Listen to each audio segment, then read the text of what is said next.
if buyers do not utilize they have to act very, very quick. If buyers do not utilize this and keep this momentum going right here, that momentum and that momentum right away, and do not bring the price back up above 403 tomorrow. Ladies and gentlemen, Gakim here. Welcome to the daily update. Hope you guys had a good day trading. Today, market is up about 0.7%. There.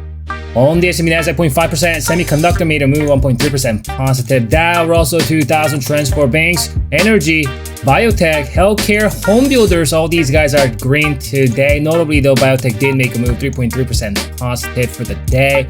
Utilities pretty much flat. Oil, retail down, emerging market down, gold, Bitcoin down, gold, silver, miners are also down or flat or so.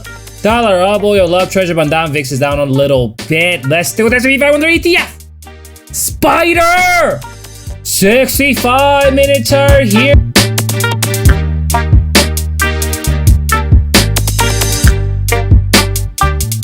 So this is what we closed yesterday. It looks like we actually saw a decent down gap this morning right here. You can see we actually opened down this morning.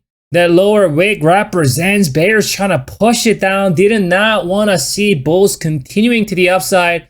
But what happened was though that prior resistance, the micro moving average here is now acting as support. We talked about that yesterday.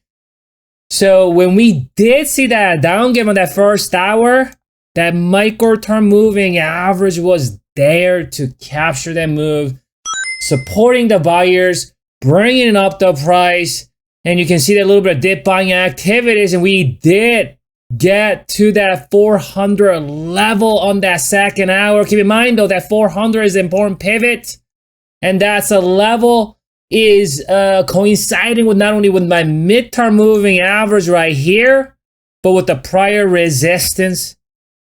Covered it yesterday. This is the important level, strong resistance level, not and because of that, on the second hour, a little bit of upper wick, and there's that jittery action on that third hour. You can see that long lower wick here. At one point on the third hour, this candle looked something like this here. Looked like bears are not enjoying this move. They're trying really, really hard to bring that price down. Keep in mind that micro term is here, and the micro term saved the day on that first hour. Not only that, now we have the short term moving average, that green dotted moving average that initially acted and supported the bears.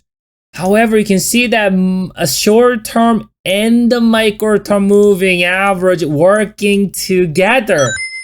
When the bears brought it down on that third hour, you can see that long lower wick. And they closed the day just underneath that midterm moving average. Definitely the market is knowing and aware of this midterm moving average. You guys remember we had that island top reversal down gap, that purple gap here, coinciding with my midterm moving average.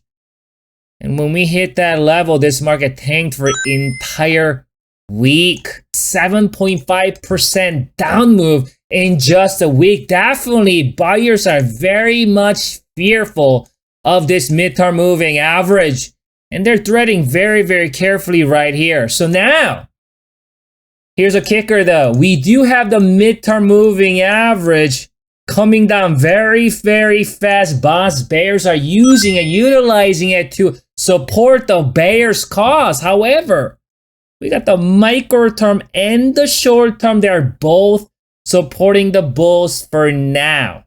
So we're now pretty much sandwiched between midterm moving average and the short term and the micro term, right? Extremely important level for both bulls and bears. Obviously, if you're a buyer here, you're you've been extremely irritated in the last several weeks with this price action. You're desperately seeking higher prices. You must reclaim that midterm and reprogram that midterm moving average to support the bulls. To do that, we will need to see a thrust to the upside and hold above at least 2 hours of tomorrow's price action. I'm going to put this right here. That's, we're talking 405, 405 or so. We need to hold above 405. As bears, you make sure you do not let the bulls get above anywhere in this vicinity at 401.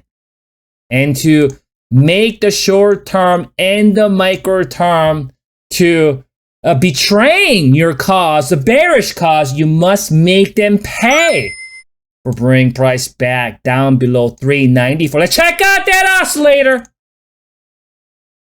So that oscillator actually did break out above this resistance here. We've been in this coiling setup, right? We also talked about that bullish divergence here.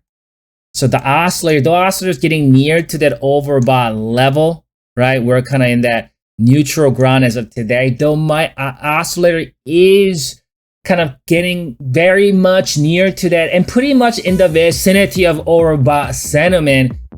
It's not, you can see we've got a little bit of space there just for one more thrust. If buyers do not utilize one, they have to act very, very quick. If buyers do not utilize this and keep this momentum going right here, that momentum and that momentum right away, and do not bring the price back up above 403 tomorrow, you will see bloodbath in this market. I'm gonna come back for you.